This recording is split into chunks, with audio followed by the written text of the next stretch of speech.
Welcome to the Inside Story. My name is Rajiv K. Bajaj and of course you're watching me on Lemon News. जी हाँ, आप मुझे देख रहे हैं lemon news के ऊपर. अगर आपको कोई कमेंट करना है लेमन न्यूज़ पे, इनसाइड स्टोरी पे, हमारे प्रोग्राम पे, आप ज़रूर लिखें on lemon news at or rather at inside story at lemonnews.com, the other way around, right? Inside story at lemonnews.com. That is the email address and of course the SMS is 56767. आप lemon news type करें, अपना नाम type करें, अपने शहर का नाम type करें जहां पर आप हमें देख रहे हैं और 56767 पर आप भेजें अपने SMS. Tonight we are going to talk about the amazing Bharatiya Janata party, the incredible Bharatiya Janata party. Bharatiya Janata party अनोखी पार्टी, अजूबी पार्टी, एक ऐसी पार्टी जिसके नेता हैं आदरणीय नरेंद्र मोदी जी. और नरेंद्र मोदी के नाम पर आज की तारीख में सारे वोट मिल रहे हैं, एक एक चीज मिल रही है. हर एक को वो भाते हैं बतौर प्रधानमंत्री के रूप में, हमें भी भाते हैं. हाल ही में आदरणीय प्रधानमंत्री जी ने रामलीला ग्राउंड के ऊपर एक मीटिंग की जिसके दौरान उन्होंने कहा, दोहराया, शायद 1000वीं बार दोहराया कि मैं भारत को भ्रष्टाचार मुक्त करना चाहता हूं, यानी भ्रष्टाचार मुक्त भारत. यह है सपना भारतीय जनता पार्टी का. और आज ही एक ऐलान हुआ है. क्या ऐलान हुआ है? हमारे पुराने मित्र महाराष्ट्र नवनिर्माण सेना के नेता, मुंबई डिस्ट्रिक्ट कोऑपरेटिव बैंक के चेयरमैन आदरणीय प्रवीण दारेकर जी को भारतीय जनता पार्टी में शामिल कर लिया गया है. वही प्रवीण दारेकर जी हैं जिनके कार्यकाल में नाबार्ड द्वारा कहा गया कि 500 करोड़ का गबन हुआ Mumbai central district cooperative bank में. ये हैं प्रवीण दारेकर जी, इनका स्वागत हो रहा है भारतीय जनता पार्टी में. अब भारतीय जनता पार्टी में आ गए हैं. वही प्रवीण दारेकर जिनके खिलाफ भारतीय जनता पार्टी का नेतृत्व बोला करता था, ये कहते थे कि ये जो हैं, this is one more example of the corruption prevailing in the cooperative and credit societies. सहकार आंदोलन में आज की तारीख में जो भ्रष्टाचार है, यह मिसाल दी जाती थी. क्या हो गया भारतीय जनता पार्टी को? क्या भारतीय जनता पार्टी अब वो पार्टी बन गई है जो संरक्षण देती है ऐसे आरोपित व्यक्तियों को? प्रवीण दारेकर हो, मोहित कंबोज हो, बबन राव पाचपुते हो, अनंतराव गावित हो. क्या आज की तारीख में भारतीय जनता पार्टी ने एक, आप सबका स्वागत है, एक बोर्ड लगा दिया है सामने, जितने भी भ्रष्टाचारी व्यक्ति हैं वो सबके सब हमारे पास आ जाएं. इस वक्त हमारे साथ इसी विषय में बात करने के लिए हैं पूर्व मंत्री और कांग्रेस के नेता नसीम खान जी. नसीम खान जी नमस्कार. नसीम खान जी नमस्कार. जी नमस्कार बजाज जी, बोलिए. नसीम खान जी, आज ही प्रवीण दारेकर जी को भारतीय जनता पार्टी में शामिल कर लिया गया है. ये वही प्रवीण दारेकर हैं जिनके खिलाफ भारतीय जनता पार्टी ने ही आरोप लगाए थे.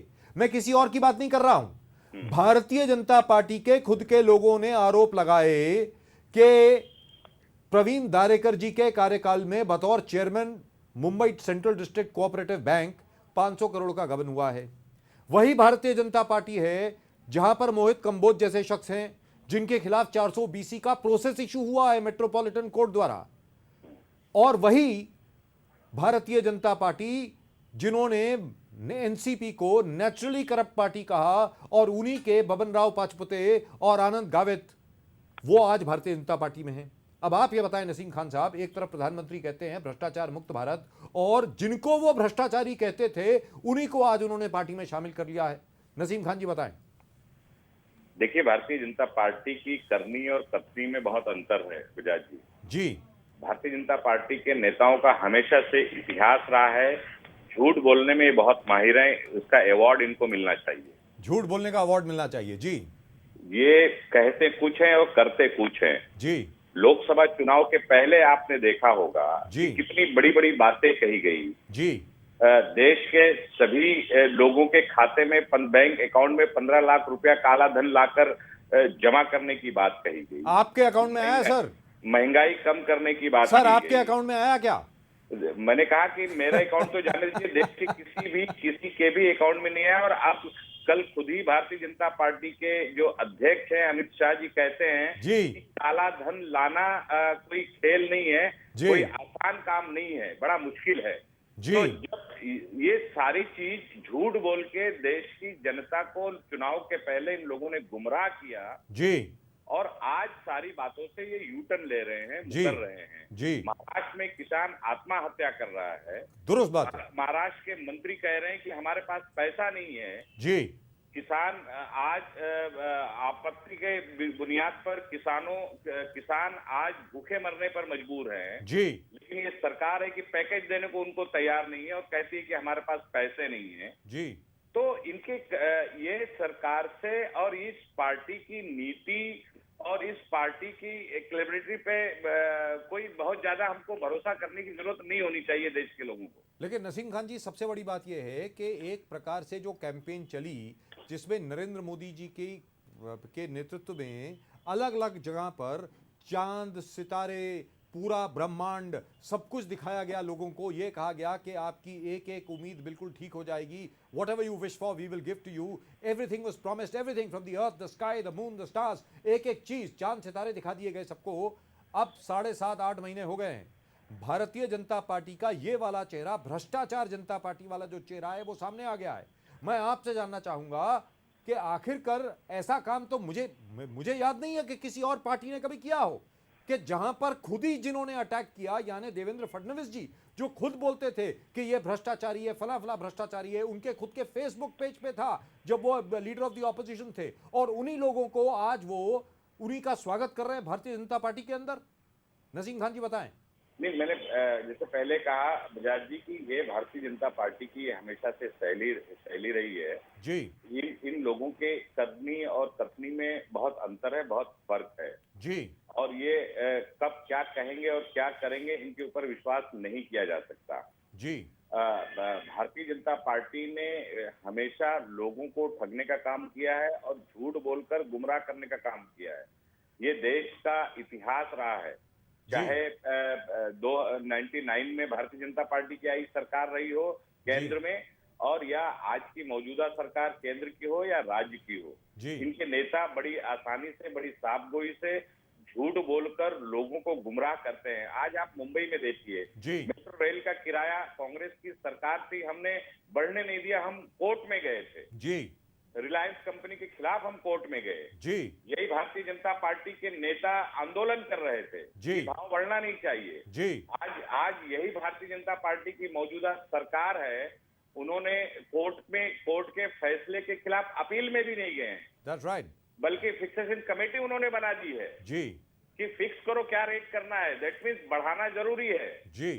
तो ये इन लोगों पर किसी भी बात पर विश्वास नहीं किया जा सकता। आज महंगाई बढ़ रही है, कल आपने महंगाई रेट आया, आपने देखा होगा महंगाई दर 4% से बढ़कर 5% हो गई है जी।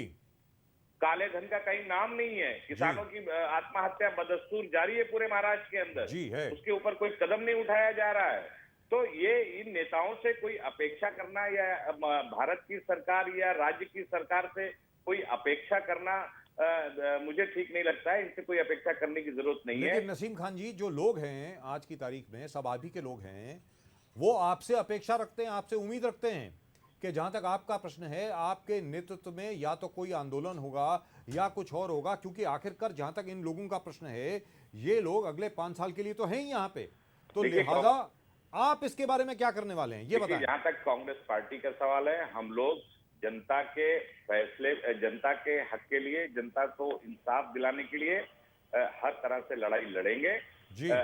अधिवेशन आएगा, विधानसभा के अधिवेशन में हर विषय को हम लोग उठाएंगे, चाहे मेट्रो रेल के बढ़े हुए दर की बात हो, चाहे इंटरनेशनल मार्केट में जो क्रूड ऑयल का भाव, आज जब मनमोहन सिंह जी की सरकार थी उस समय $149 पर बैरल था, आज सिर्फ ₹49 पर बैरल हो गया है, यानी कि 70% रेट कम हुआ है, तो भी ये 50% या 10% भी रेट कम करने को तैयार नहीं है भारत की सरकार। ऐसे बहुत सारे इश्यूज हैं जिन इश्यूज को लेकर हम लोग सदन में लड़ाई लड़ेंगे और इस सरकार को घेरेंगे। आखिरी सवाल नसीम खान जी, आखिरी सवाल आपसे यह है कि जो पार्टी भ्रष्टाचार मुक्त भारत की बात करती है, जिस पार्टी ने कांग्रेस पर बार बार लांछन लगाए, कांग्रेस को आरोपित किया, बार बार आक्रमण किया कांग्रेस के ऊपर कि कांग्रेस जैसी भ्रष्ट पार्टी और कोई नहीं है, राष्ट्रवादी कांग्रेस पार्टी को आरोपित किया, कहा कि इन जैसा भ्रष्ट कोई नहीं है, आज जिन लोगों को ये भ्रष्ट कहते थे उन्हीं को अपनी पार्टी में ले रहे हैं।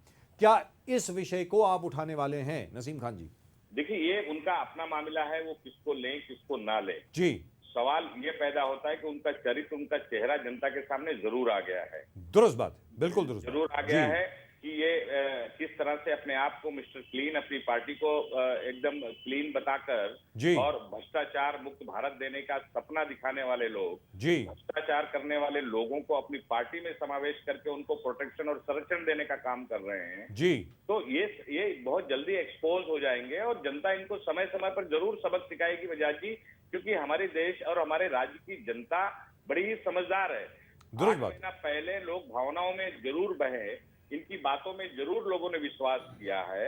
इन्होंने मीडिया, सोशल मीडिया का उपयोग नहीं, दुरुपयोग करके लोगों को एक तरह से ठगने का काम किया था जी, लेकिन लोग अब अपने आप को ठगा सा महसूस करने लगे हैं। जी, आप आने वाले समय में आप देखेंगे कि भारतीय जनता पार्टी का ये देश, इस देश के अंदर भारतीय जनता पार्टी मुक्त भारत बनेगा आने वाले दिनों में, आप देखिएगा। नसीम खान जी, बहुत बहुत धन्यवाद आपका।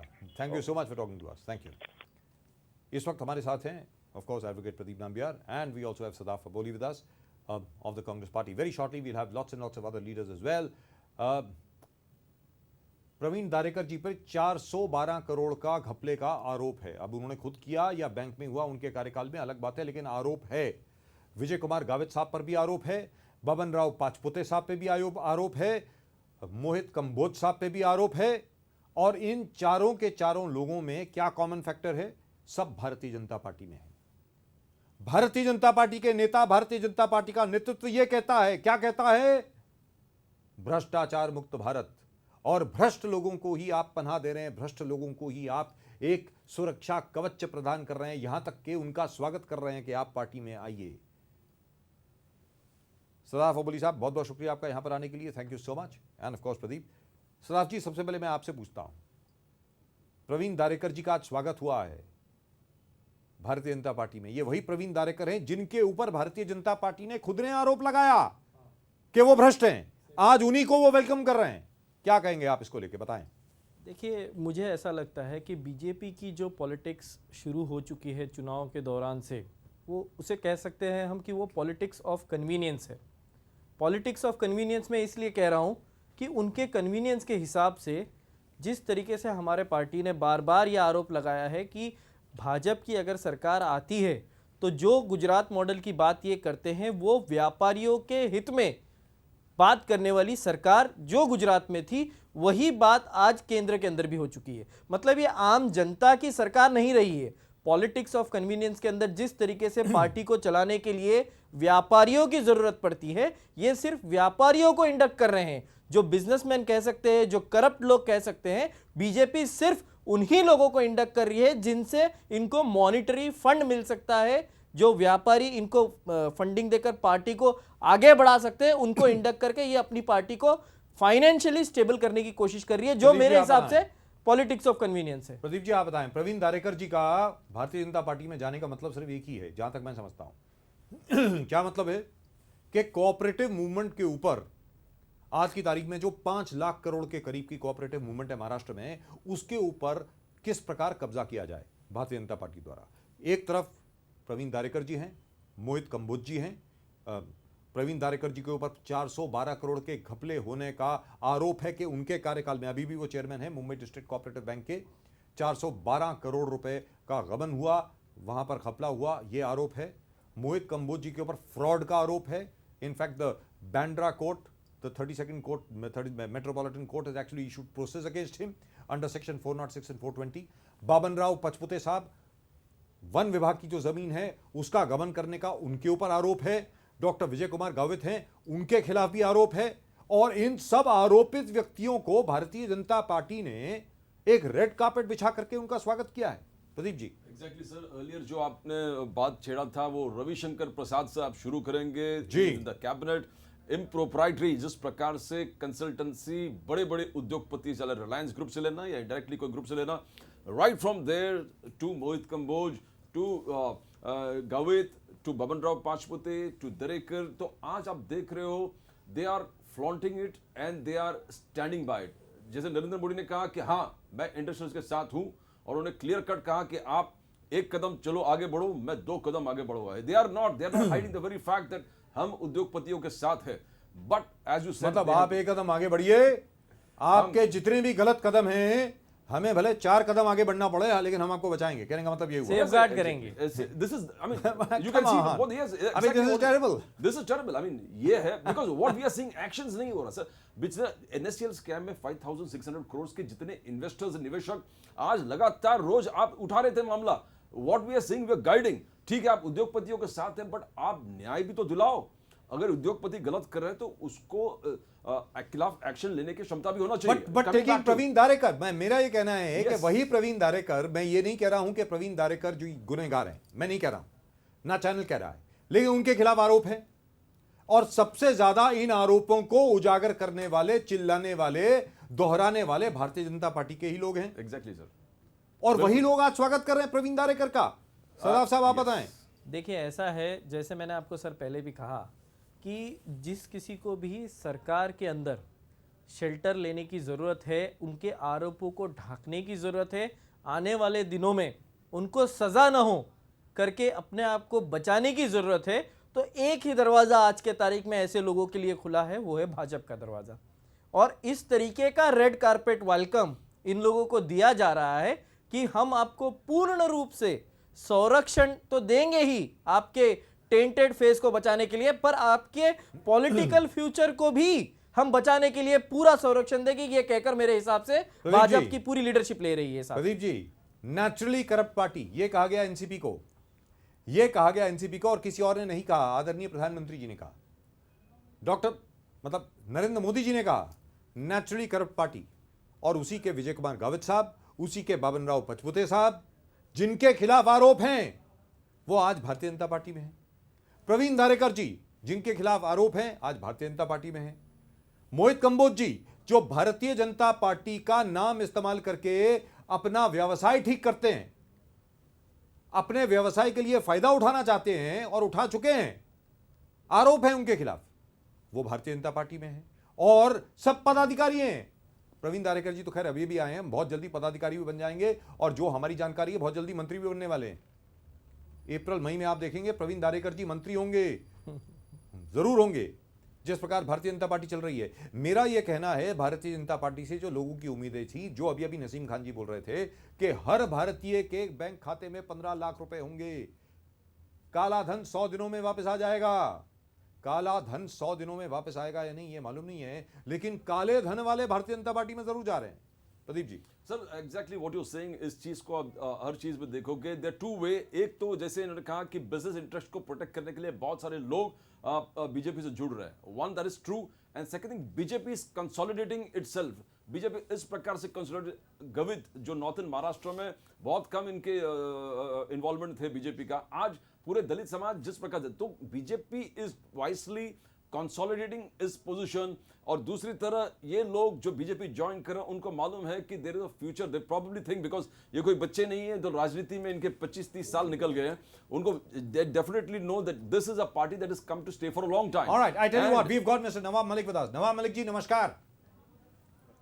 नवाब मलिक जी, राजीव कुमार बजाज बोल रहा हूं इनसाइड स्टोरी से, inside story on Lemon news.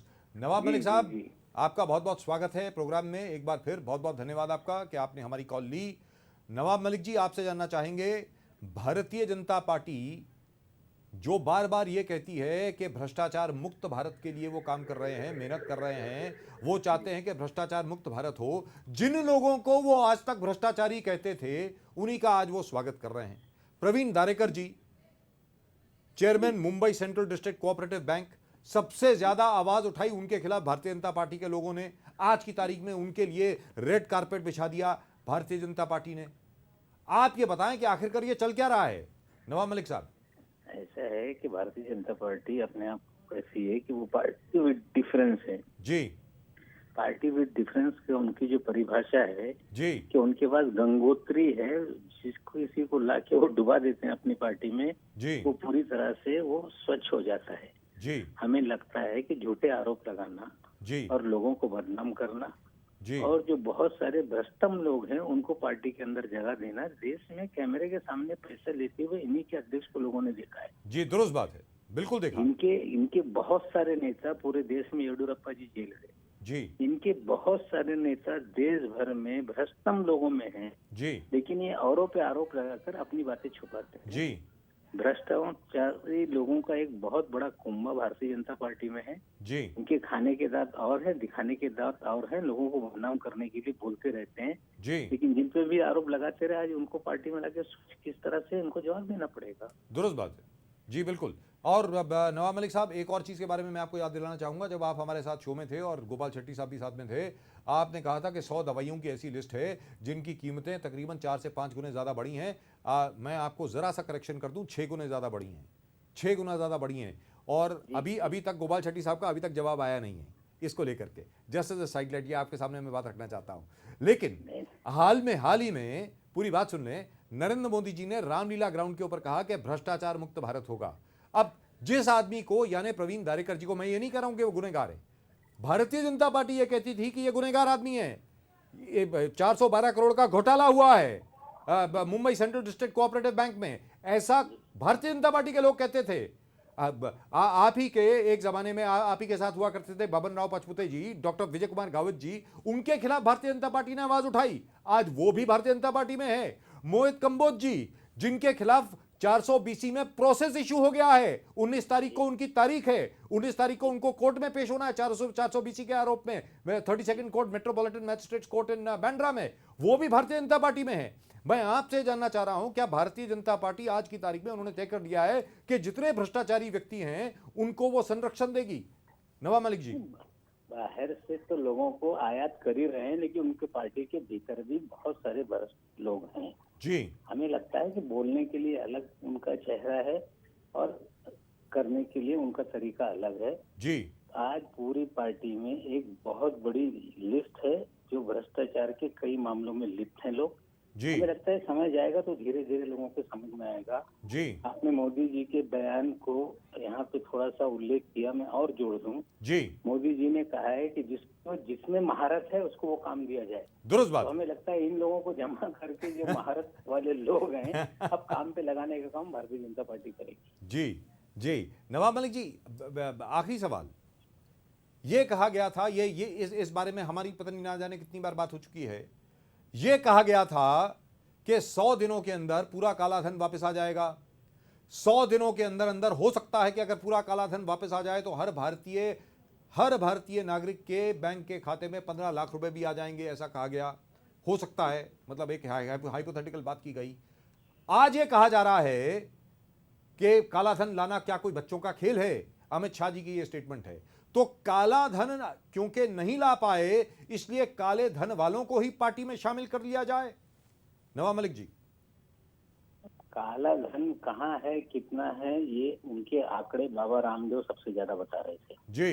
अब बाबा रामदेव जी की मोदी साहब से बार बार मुलाकात हो रही है जी व्यक्तिगत रूप से, वो बता रहे हैं कितना बता रहे हैं, कब लाएंगे, कितना है, उसकी जानकारी वो दे सकते हैं जी लेकिन काले धन वालों की तो एक बहुत बड़ी श्रृंखला है जो काला धन का, जिसके ऊपर बोपर्स का आरोप लगा था अटल जी, उसके मेहमान लंदन में हुआ करते थे। जी तो ऐसे बहुत सारे लोग हैं जिनके ऊपर उंगलियां उठती रही है। भारतीय जनता पार्टी के निकटतम लोग रहे हैं देश में, दुनिया में, और ये सिर्फ एक आडंबर खड़ा किया गया है।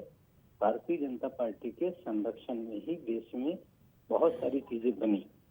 जो 2G घोटाले की बात हो रही है, वो पॉलिसी महाजन साहब अब स्वर्गवासी हो गए, उनका आरोप नहीं लगाया जा सकता। राइट। उन्हीं की पॉलिसी के तहत सारा कर लो दुनिया मुट्ठी में, रिलायंस उसी के जरिए हुई जी। आज पूरे दुनिया के अंदर अगर यहाँ पर जो पॉलिसी बनाई गई थी जी तो जो भी कंपनियां यहाँ पे आज टेलीकॉम सेक्टर में काम कर रही है जी अगर पिछले यूपीए की सरकार ने कोई लाइसेंस दे दिया तो वो भ्रष्टाचार है। जी एनडीए की सरकार ने कोई लाइसेंस दिया था तो वो शिष्टाचार है। जी। इनकी परिभाषाएं अलग है।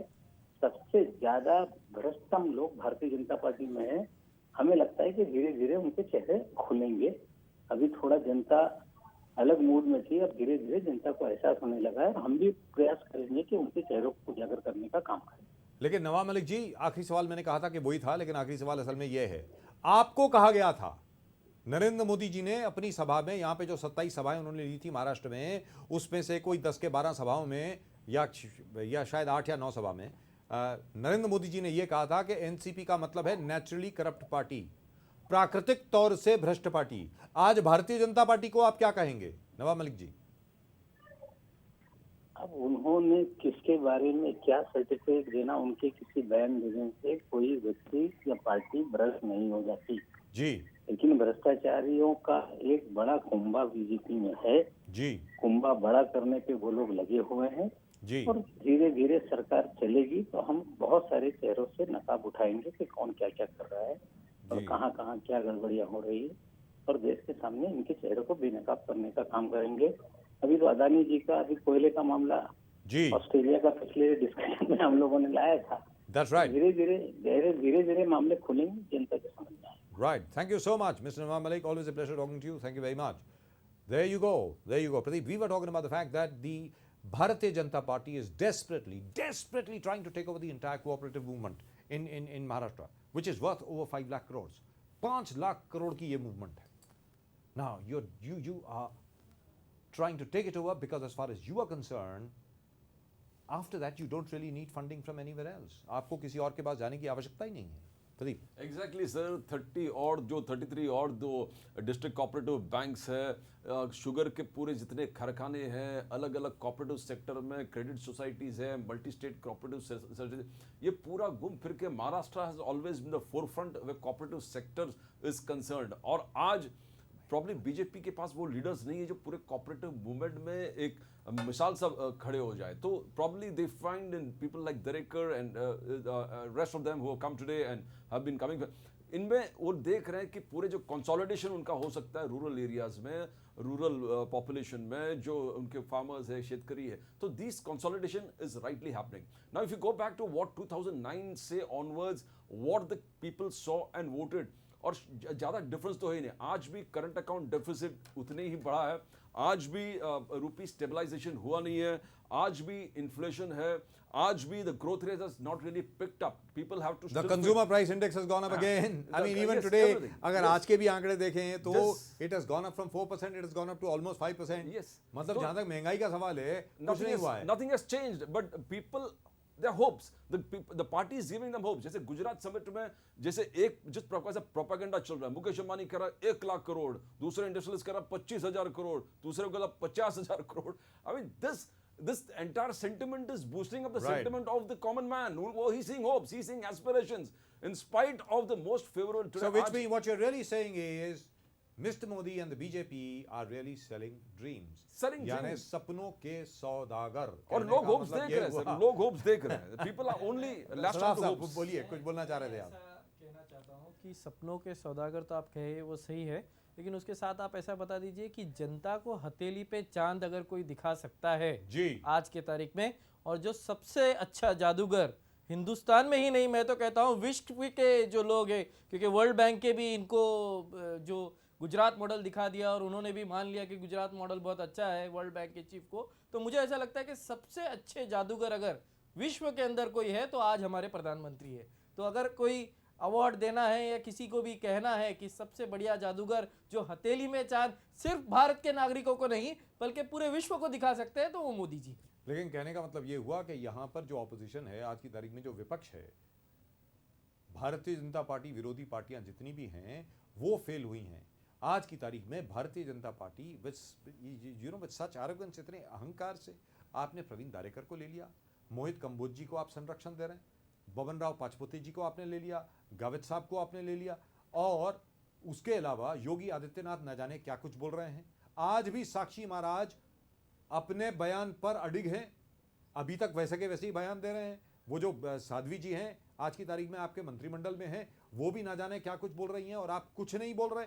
कहने का मतलब ये हुआ कि भारतीय जनता पार्टी का अहंकार इस वजह से पैदा हुआ है, इस वजह से इतना बढ़ गया है कि उनके सामने कोई विरोध नहीं कर रहा। नहीं, मुझे ऐसा नहीं लगता। देखिए कैसा है कि विरोध करने की जहाँ तक बात है, हमारे पार्टी की जितनी लीडरशिप है भले वो दिल्ली में रहे या स्टेट में रहे, उन्होंने सभी लोगों But ने they're very इस बात का ineffective. विरोध। They are going ahead with it, and they've been winning elections. नहीं, नहीं, लोकसभा चुनाव के बाद आज तक भारतीय जनता पार्टी सिर्फ थोड़े वो छोटे मोटे जो बाई इलेक्शन हुए थे बीच में, उनको छोड़ करके बाकी जितने भी स्टेट इलेक्शंस हुए हैं भारतीय जनता पार्टी जीत करके तो आई मैं है। आपको वही और कह वो रहा हूं ना। इसीलिए जीत करके आई है क्योंकि आप सबका फेलियर रहा है। नहीं नहीं नहीं, No, I'll देखिए, come back to you in a सबसे minute. सबसे Yeah, the proof of the pudding is in the मैं- eating. मैं- You have मैं- lost. मैं ऐसे सदाब बोल साहब, you have lost. आप नहीं, लोग हम हारे हैं। लॉस्ट, हम लूज तो किए ही हैं, वो बात तो सही है आप जो कह रहे हैं, पर जिस तरीके से जनता को गुमराह करके, जो मैं कह रहा हूं आपको, झूठ का प्रचार जिस तरीके से किया जाए, तो झूठ वो का- जनता के झूठ ऊपर है का कि वो पर्दा- किस तरीके से झूठ मानते का हैं। पर्दाफाश जब करना जनता आपका को ये काम बात- था। झूठ जैसे- का पर्दाफाश करना आपका काम था। जो आज की तारीख में आप बोल रहे हैं ब्लैक मनी को लेकर के कि उन्होंने कहा 100 दिन के अंदर ब्लैक मनी लेकर के आएंगे, ये बात आपको उस वक्त कहनी चाहिए थी कि यह असंभव है। प्रदीप जी बताएं। Actually, lot of left to be desired by the Congress because आज अगर इनको भी कन्विंस करना पड़ेगा इलेक्टोरेट को, बिकॉज लोग ये देख रहे हैं कि गुजरात समिट हो गया, मध्य प्रदेश का समिट हुआ, अभी महाराष्ट्र में समिट होने वाला है।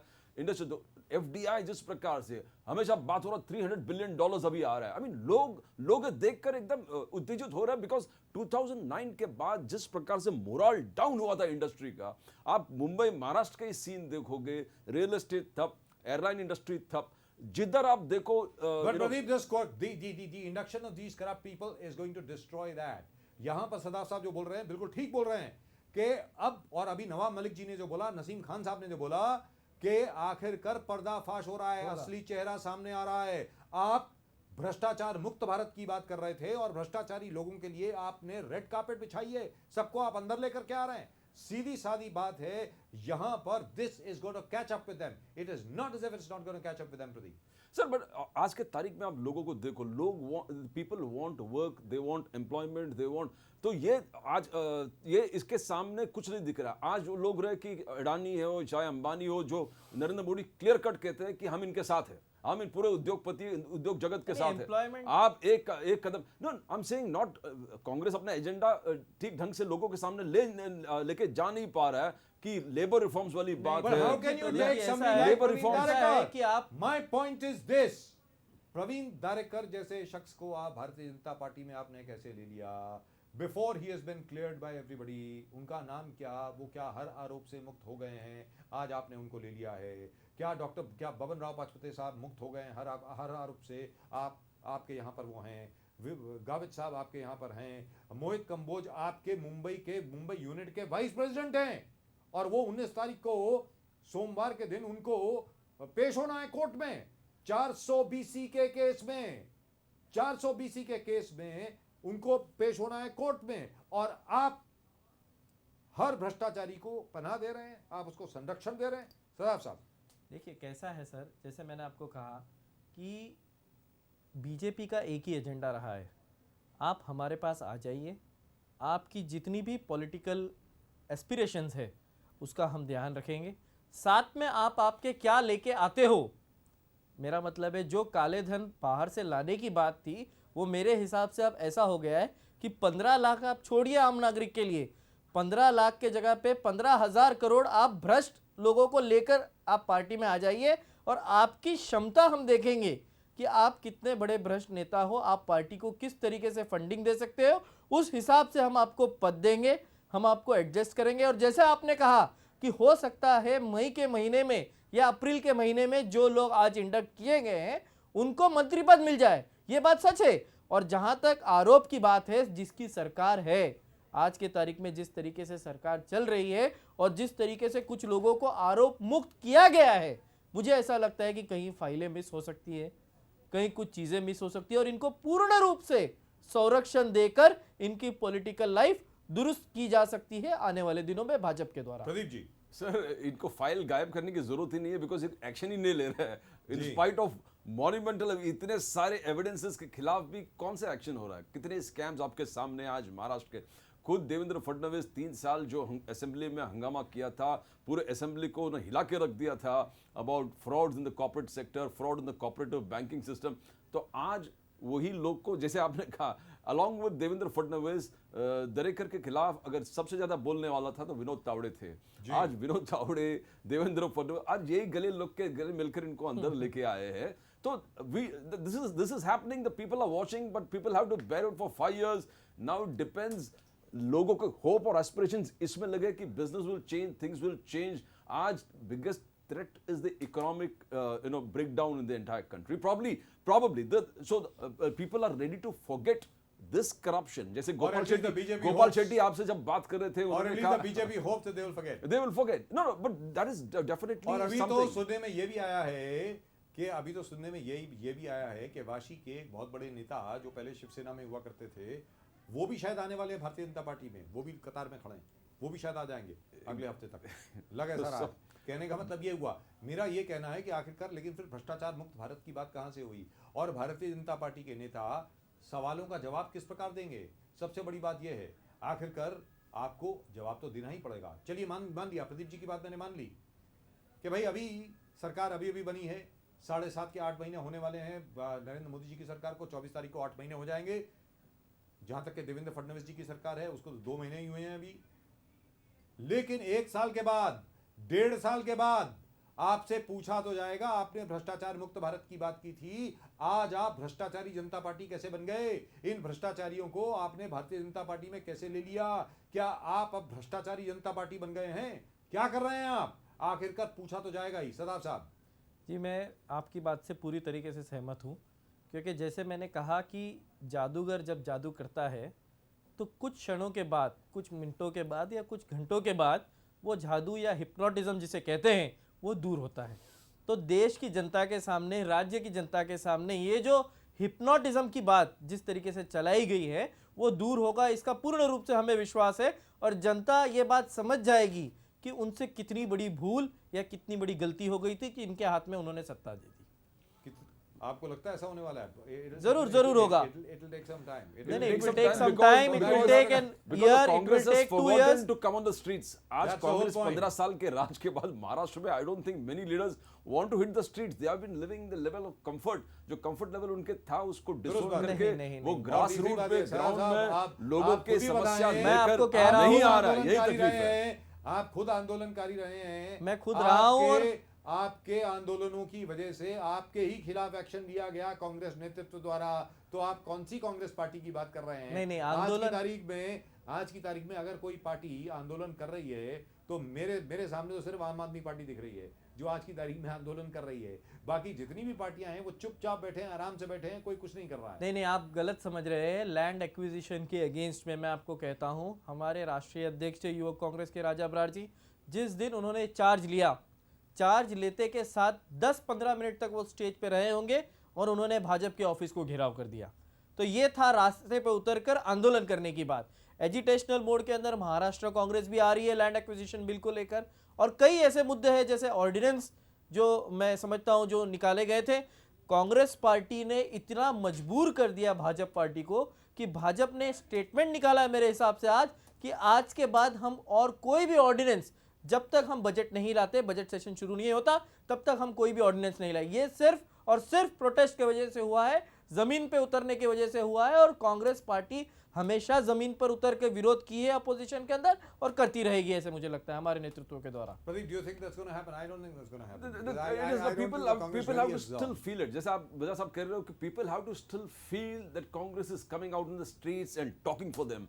जैसे एक जमाने में आम आदमी पार्टी के बारे में भी कहा कि म्युनिसिपैलिटी में कुछ लफड़ा है तो आम आदमी वाले को याद करते थे, पुलिस स्टेशन में एफआईआर रजिस्टर नहीं हो रहा तो आम आदमी पार्टी को याद करते थे, सिग्नल पे वीआईपी मूवमेंट के लिए 1 घंटा 1.5 घंटा ट्रैफिक जाम होता था, आम आदमी party that kind of a sense has to be instilled among the people that कुछ भी हो हम आपके साथ हैं। But right now the Congress has not been able to do it because there's a big vacuum. आज के तारीख में जिस प्रकार बीजेपी अपने डेवलपमेंट आइडियोलॉजी के माध्यम से उद्योगपतियों के साथ मिलकर जिस प्रकार से rampant policy making, decision making, reforms, policy changes के बारे में बात कर रहा है, you don't find N aggressive Congress countering it in every step कि इसमें गरीबों का क्या हाथ है, इसमें गरीब लोग कैसे जिएंगे, इसमें गरीब का क्या है। नो दैट आपने रियल एस्टेट बोला 1 महीने में क्लियर करना प्रोजेक्ट, मगर अगर मिनिमम वेजेस जो गरीब लेबरर्स हैं उनके वेजेस बढ़ाने वाली बात है या उनके स्टैंडर्ड ऑफ लिविंग बढ़ाने वाली बात है,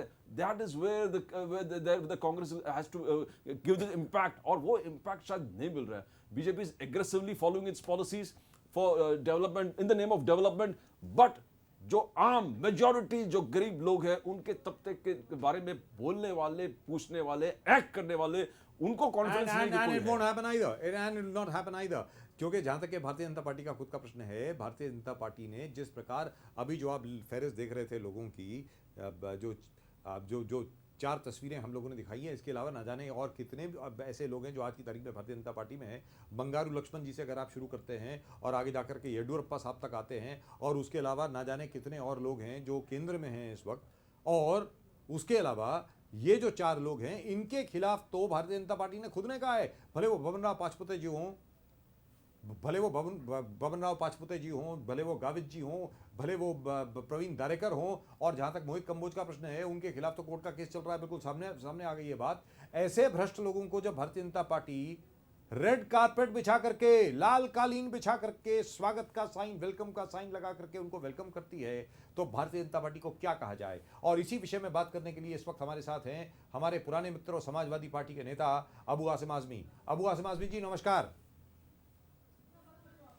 अबू आसिम आजमी जी नमस्कार. नमस्कार. राजीव कुमार बजाज बोल रहा हूँ, आरके भी बोल रहा हूँ इनसाइड स्टोरी से. बहुत बहुत शुक्रिया कि आप हमारे साथ हैं इस वक्त. Thank you so much sir.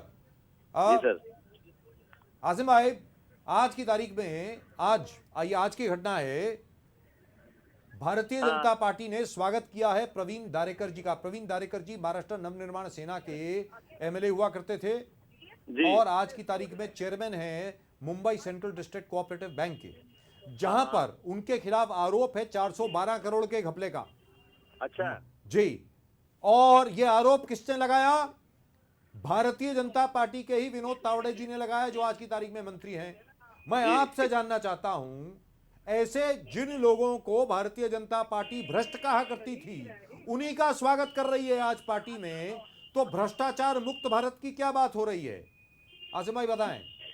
नहीं, बिल्कुल सही बात है. ये जिन लोगों पे आरोप लगाते हैं, जिनके खिलाफ ये लोगों ने आंदोलन किया, बहुत सारे ऐसे काम भ्रष्टाचार के खिलाफ, अब महंगाई करेंगे, लाएंगे, बहुत सारी चीजें ऐसी बोली उन्होंने, लेकिन खुद ही वही चीज कर रहे हैं. बिल्कुल सही बात है ये जी.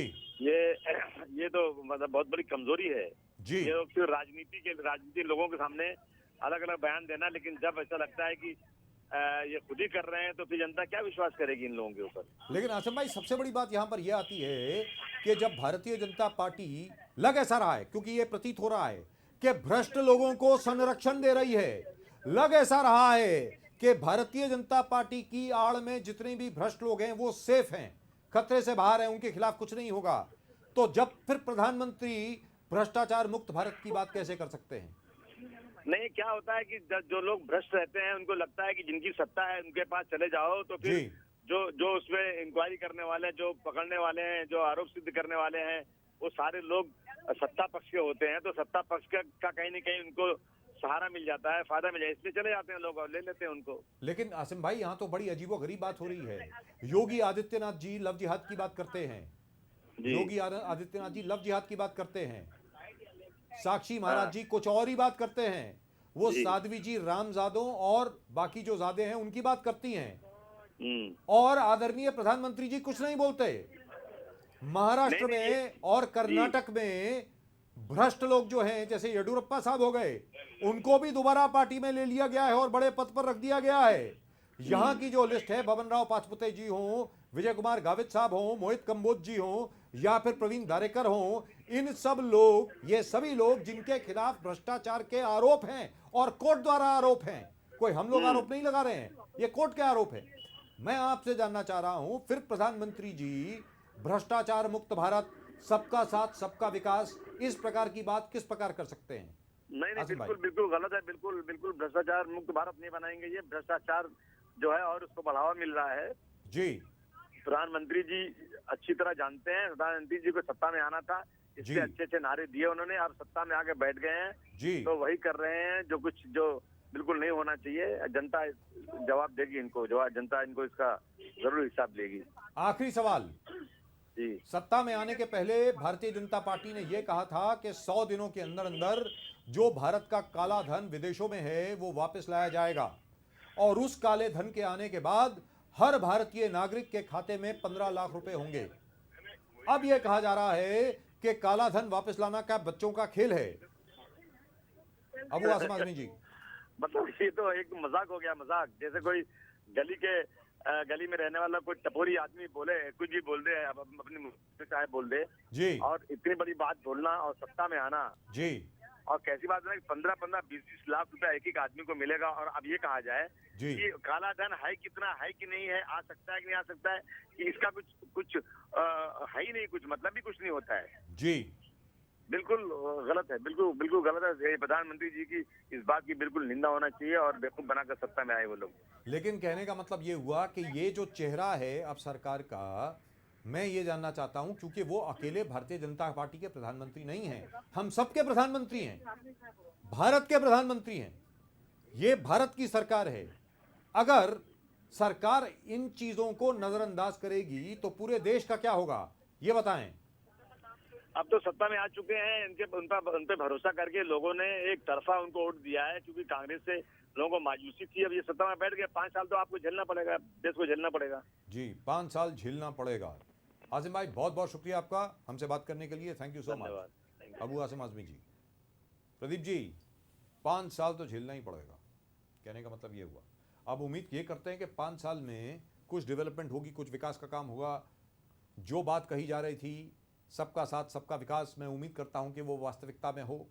जो बात कही जा रही थी भ्रष्टाचार मुक्त भारत, वो तो लगता नहीं है कि होगा, क्योंकि भ्रष्टाचारियों को अगर आप इस प्रकार पनाह दे रहे हैं, उनको एक सुरक्षा कवच प्रदान कर रहे हैं, तो मुझको नहीं लगता कि जहां तक भ्रष्टाचार मुक्त भारत का प्रश्न है वो होने वाला है। Pradeep ji, sir, the time of the opposition starts from the day it sits on the chair of the opposition. आज भी आपके सामने आपने देखा जो लेबर प्रॉब्लम जो इस देश में है, महाराष्ट्र में और मुंबई में, जो ऑर्गेनाइज सेक्टर में, एक छोटा जहां की जितने यहाँ से 50 से 60 अपने स्टूडियोज में जो आरोग्य सेविकाएं की महिलाएं जो आए थे पिछले 10-15 साल से, उनका ₹4,000 रुपये पे वेतन पे बीएमसी में उन लोग ऑर्गेनाइज तरीके से काम कर रहे हैं। and by the way, I'm very glad you brought it up, Yes. because the BMC has been ruled by the Shiv Sena now for the last 20 years. Last 20 साल से। Yes. But we're talking as whole. Nobody is concerned. We knew that the BJP is always the pro-rich, the pro-industrialist, the pro-businessman. But where's the Congress? I'm blaming all, everybody. Nobody is actually Where is the concerned. Congress? सदाब साहब, Where is बताएं। the- नहीं, कैसा है प्रदीप जी, जैसे मैं आपको बताता हूँ, मेरे कार्यकाल में युवक कांग्रेस का अध्यक्ष था मैं, और बीएमसी चुनाव के पहले जब अन्ना हजारे जी एमएमआरडीए के अंदर बैठे थे, दिसंबर का महीना था, 27 के आसपास तारीख थी मेरे हिसाब से, मैं महानगर पालिका के सामने उपोषण पे बैठा था। उसी दिन जब अन्ना हजारे वहाँ बैठे थे, उसी दिन मैं आज़ाद मैदान बैठा था, महानगर पालिका के भ्रष्टाचार के खिलाफ बैठा था। जो 6,000 करोड़ रुपए का भ्रष्टाचार है, भले ही वो बीएमसी स्कूलों के अंदर हो, भले ही वो रास्तों के गड्ढों को लेकर हो, भले ही वो टेंडर पासिंग के अंदर हो, या कचरा साफ सफाई के मामले पे हो, हम बैठे थे, हमने किया, हमने मीडिया में भी उठाया, कुछ मीडिया हाउसेज ने हमारा साथ दिया था उस वक्त भी, और हम लोगों ने ये जनता के बीच ये बातें लेके आई थी। पर हुआ क्या, जनता के सामने ये सारी बातें लेके आने के बावजूद भी उस बीएमसी चुनाव के अंदर जनता ने फिर भाजपा और सेना को मत देकर वहां बिठाया। कहने का तो right, I tell you what, we've got Mr. Madhu तो Chavan are we with us become at the so moment. insensitive? I'll just come back to you, one second. मधु चौहान जी, नमस्कार। नमस्ते। मधु चौहान जी, राजीव कुंवर बजाज बोल रहा हूँ, इनसाइड स्टोरी ऑन 11 न्यूज से। बहुत बहुत हाँ, शुक्रिया बोलिए आपका। भाई साहब, बोलिए। मधु चौहान जी, भारतीय जनता पार्टी का जहां तक प्रश्न है, बार बार आपने सबने ये नारा दिया भ्रष्टाचार मुक्त भारत। आज की तारीख में प्रवीण दारेकर जी को आपने भारतीय जनता पार्टी में ले लिया। प्रवीण दारेकर जी चेयरमैन हैं Mumbai central district cooperative bank के, जिनके खिलाफ आप ही के विनोद तावड़े जी ने कहा कि 412 करोड़ का घपला हुआ है इनके कार्यकाल में। मैं आपसे जानना चाहता हूं कि भारतीय जनता पार्टी ने इनका स्वागत कैसे कर लिया। मधु चौहान जी बताएं। देखिए, वो जो आरोप किया हुआ है वो आप बोलते हैं वो विनोद तावड़े जी ने आरोप किया है, मुझे मालूम नहीं, लेकिन आपने कहा है तो आपके ऊपर विश्वास रखता हूँ, आप कभी गलत बात नहीं कहेंगे जी। लेकिन वो प्रूव नहीं हो, लेकिन जिस तरह समझो अभी उनको दिया है, क्योंकि भारतीय जनता पार्टी जो भ्रष्टाचार और जो सीरियस क्रिमिनल ऑफेंस जिसको बोलते जी। हैं, उनको कभी हम भारतीय जनता पार्टी में लेंगे नहीं, ऐसा कहा है। लेकिन इनका आरोप प्रूव नहीं हुआ। जब जिस दिन प्रूव हो जाएगा जी। उसी दिन उनको निकाला जाएगा। जिस दिन प्रूव हो जाएगा। लेकिन मधु चव्हाण जी, जब भारतीय जनता पार्टी ऑपोजिशन में थी, भारतीय जनता पार्टी जब विपक्ष में थी, वो यही कहती थी कि अगर आरोपित भी है तो उसको बाहर किया जाए। ए राजा साहब के खिलाफ अब तक चार्जेस प्रूव नहीं हुए, लेकिन भारतीय जनता पार्टी के प्रेशर में आकर के आखिरकार उनको इस्तीफा देना पड़ा। अशोक चव्हाण जी के साथ आज तक अभी आरोप प्रूव नहीं हुए, लेकिन भारतीय जनता पार्टी ने इतना आंदोलन किया, प्रेशर डाला, उनको भी अपना इस्तीफा देना पड़ा। मधु चव्हाण जी, विपक्ष में कोई और आधार और सत्ता में आने के बाद कोई और आधार आपको लगता है कि क्या आप ठीक कर रहे हैं? मधु चव्हाण जी बताएं। आपका लॉजिक आप बता रहे हैं वो, लेकिन भारतीय जनता पार्टी ने अशोक चव्हाण जी के खिलाफ कोई बात की नहीं थी आदर्श के मामले में। लेकिन हाईकोर्ट ने उनके ऊपर लगाया था, जो हाईकोर्ट में लोग गए थे पिटीशन लेके, तो उस वक्त उन्होंने कहा था कि उनको लेना चाहिए। लेकिन अभी राज्यपाल महोदय ने, गवर्नमेंट ने इंक्वायरी होने के बाद इनका कोई उसमें हाथ नहीं है ऐसा कहा था। लेकिन उसके बाद हमने कुछ नहीं कहा। ये आपको कहना सही है, भ्रष्टाचार के आरोप जब होते हैं तो उनकी इंक्वायरी होनी चाहिए। और इंक्वायरी का अगर भारतीय जनता पार्टी रख रही है, आज भी रखती है और कल भी रखेगी। जिस दिन दरेकर जी के ऊपर आरोप सिद्ध हो जाएगी, उसके शाम को उनको निकाला जाएगा। लेकिन मुझे लगता नहीं है कि आरोप सिद्ध हो गए, और आरोप सिद्ध हो गए तो भारतीय जनता पार्टी किसी गुनेगार को अपने भारतीय आरोप तो सभी के ऊपर लगाए जाते हैं। कभी झूठे लगते हैं, कभी सही होते हैं, और कभी जो न्यूज़पेपर में या अखबारों में और कोई इंफॉर्मेशन मिलते है उसके आधार के ऊपर लोग प्रतिनिधि सभागृह में बात करते हैं। मैं ये नहीं कहता हूँ कि हमारे पार्टी में आने के बाद वो पवित्र हो गए और हमारे पार्टी के बाहर थे तब वो अपवित्र थे, ऐसा मेरा कहने का मतलब नहीं है। लेकिन मधु चव्हाण जी, एक छोटी सी चीज मैं आपके सामने रखना चाहता हूं। लाल कृष्ण आडवाणी जी का नाम आया जैन हवाला डायरी में। लाल कृष्ण आडवाणी जी ने, मधु चव्हाण जी, लाल कृष्ण आडवाणी जी ने कहा कि मैं ना किसी पद पर रहूंगा, ना चुनाव लड़ूंगा, मैं अपने पद से हटता हूं, चुनाव भी नहीं लड़ूंगा जब तक के ये आरोप मेरे खिलाफ खत्म नहीं हो जाएंगे। आप ये बताएं कि आपका कहना बढ़िया है कि छोटी के नेता, महान नेता लाल कृष्ण आडवाणी, जब जैन डायरी में उनका नाम आया तो एक झूठा इल्जाम था। करेक्ट। लेकिन उन्होंने कहा कि झूठा इल्जाम भी यदि मेरे ऊपर लगता है और जहाँ तक मैं निष्कलंक होकर बाहर नहीं निकलता हूँ इस आरोप से, तभी तक मैं किसी पद के ऊपर नहीं रहूंगा। उन्होंने कहा था। आपका कहना बिल्कुल सही है जी। तो उसी उदाहरण पे बाकी सब क्यों नहीं चल रहे? दरेकर जी है, भारतीय जनता पार्टी का सदस्यता अभियान शुरू हुआ है जी। जैसे आपको बताता हूँ, अभी हमारे माननीय अध्यक्ष जी है अमित शाह जी, उनके ऊपर आरोप लगाए थे। लेकिन वो पॉलिटिकल आरोप है, दोनों में फर्क है। नहीं, मधु चव्हाण जी, फर्क है। मधु चव्हाण जी, फर्क है। नहीं, मधु चव्हाण जी, वो राजनीतिक आरोप हैं। यहां पर जो आरोप हैं वो फ्रॉड के आरोप हैं। जैसे मोहित कंबोज के खिलाफ फ्रॉड के आरोप हैं, बबन राव पाचपुते के खिलाफ फ्रॉड के आरोप हैं, यानी फाइनेंशियल फ्रॉड के। मैं आपसे जानना चाहता हूं कि जो फाइनेंशियल फ्रॉड में लोग इन्वॉल्व हैं, उनको कैसे लिया? बबन राव पाचपुते के खिलाफ भी जब मैं भी सदन में था तभी भी लगाए थे जी। उसके बाद माननीय खड़से जी ने भी लगाए थे जी। लेकिन उसके बाद उनको जब पार्टी में लिया गया तो ये मालूम हो गया कि भाई जो आरोप इंफॉर्मेशन के आधार के ऊपर हमने किए थे उसमें कुछ गलत फहमियां थी जी। यानी तो आपने जब भ्रष्टाचार के आरोप हम करते हैं और उनको ही लेते हैं, लेकिन जब कोई यकीन होता है कि भाई हमने उस उत्साह में आके कोई इन्फॉर्मेशन मिली, शायद गलत इन्फॉर्मेशन भी हो सकती है, तो हम भ्रष्टाचारियों की पार्टी नहीं बनाना चाहते, क्योंकि देश की जनता को मोदी जी ने और महाराष्ट्र के मधु चव्हाण जी, सबसे बड़ा कैंसर ही मधु चव्हाण जी, आप नहीं बोल रहे। मधु चव्हाण जी, ये आप नहीं बोल रहे। मैं अपने दर्शकों के सामने बोलना चाहता हूं कि मधु चव्हाण जी अपने नेतृत्व का बचाव कर रहे हैं। मधु चव्हाण जी खुद अपने दिल से बड़े डिस्टर्ब्ड हैं, उसके बावजूद अपने पार्टी का बचाव करने की कोशिश कर रहे हैं। मधु चव्हाण जी, प्रवीण दारेकर जी के खिलाफ नाबार्ड की रिपोर्ट है, मोहित कंबोज के खिलाफ बांद्रा कोर्ट का प्रोसेस इशू हो चुका है 420 के केस में, गवित साहब के खिलाफ प्रोसेस इशू है, और आप कैसे बोल सकते हैं ये? होना एक बात है, और प्रोसेस के बाद वो प्रूव होने के बाद यदि उनके ऊपर प्रूव होता है और कोई उनको गिल्टी कोर्ट उनको कहती है तो फिर बाद में उनको रखा, तो आप बोल सकते हैं कि भाई गिल्टी होने के बावजूद भी आपने उनको कैसा रखा। मधु चव्हाण जी, आपकी बात बिल्कुल 16 आने ठीक है, मैं आपसे बिल्कुल सहमत हूं, लेकिन आपने राज्यसभा को और लोकसभा को दोनों नहीं चलने दिया ए राजा के केस पर, और ए राजा के खिलाफ आरोप अभी तक प्रूव नहीं हुए। इट इज प्रूव्ड और No, उसके sir, it आधार is के not. ऊपर The कोर्ट ने court, जेल the में case थे। is still in court. Sir, the case is still in court. Arguments are आई still going नो on. केसेस रिपेयरिंग, लेकिन वो प्राइमा फेसिया रिपोर्ट होने के बाद, वो प्रूव होने के बाद कोर्ट ने उनको गिल्टी कहा है। Sir, prima facie, I'm sir, sorry, prima guilty होने का facie, आरोप Mr. ठीक तो हो Praveen सकते हैं, Darekar has ऐसे been held आरोप हैं। guilty. इसके लिए वो तिहाड़ जेल में थे। Sir, और अभी prima जमानत facie, के ऊपर आए हैं। Sir, इसका prima मतलब वो facie, निर्दोष है, ऐसा नहीं होता है। सब प्राइमा फेसाई प्रथम दृष्टि से प्रवीण दारेकर जी भी गिल्टी हेल्ड किए गए हैं नाबार्ड द्वारा। Prima facie Mohit Kamboj has also been held guilty of लेकिन कमिटिंग वो फ्रॉड। उसके ऊपर कोर्ट ने एक भी उनको समन्स इश्यू नहीं किया है।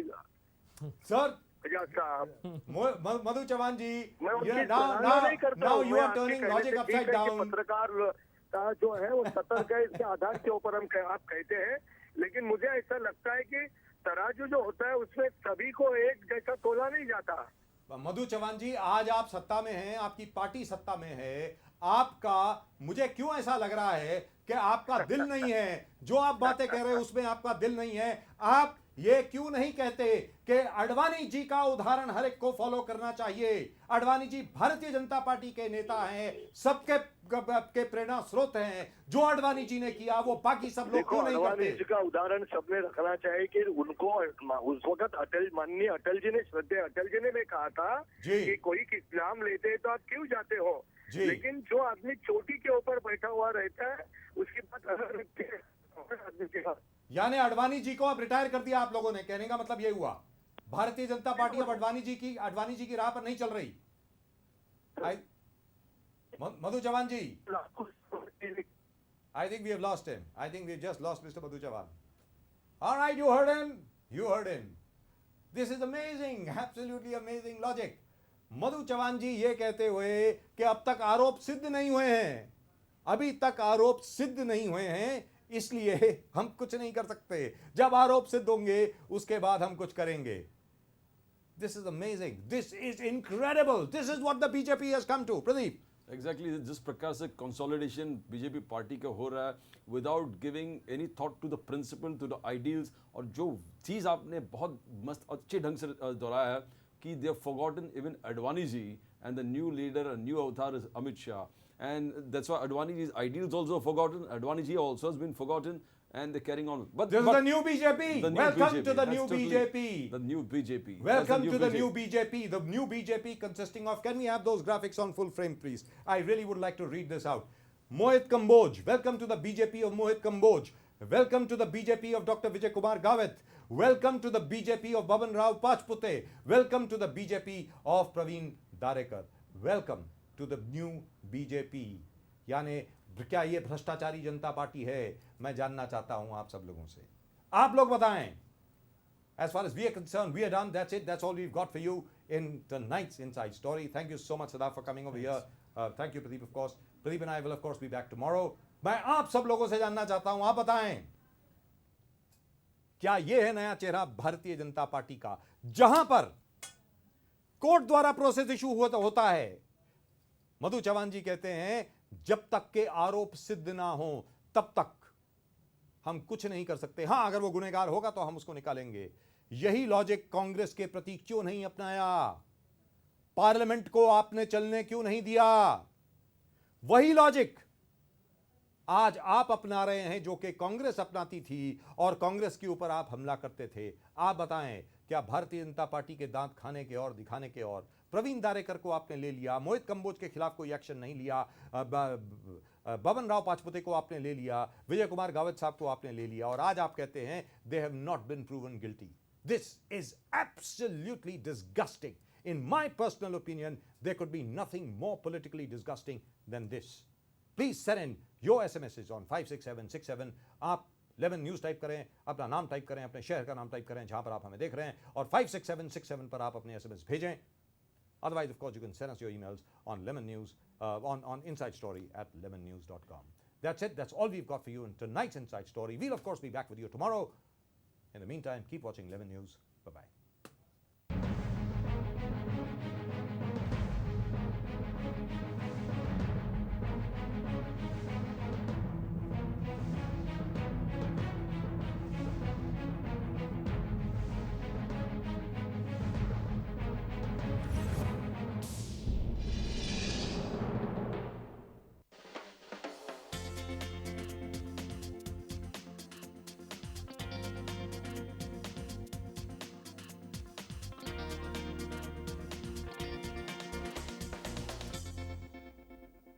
જેના કાંકરે કાંકરે અનંત સિદ્ધ થયા છે, જેના ગુણ શ્રી સિમંદર સ્વામી પણ ગાય છે,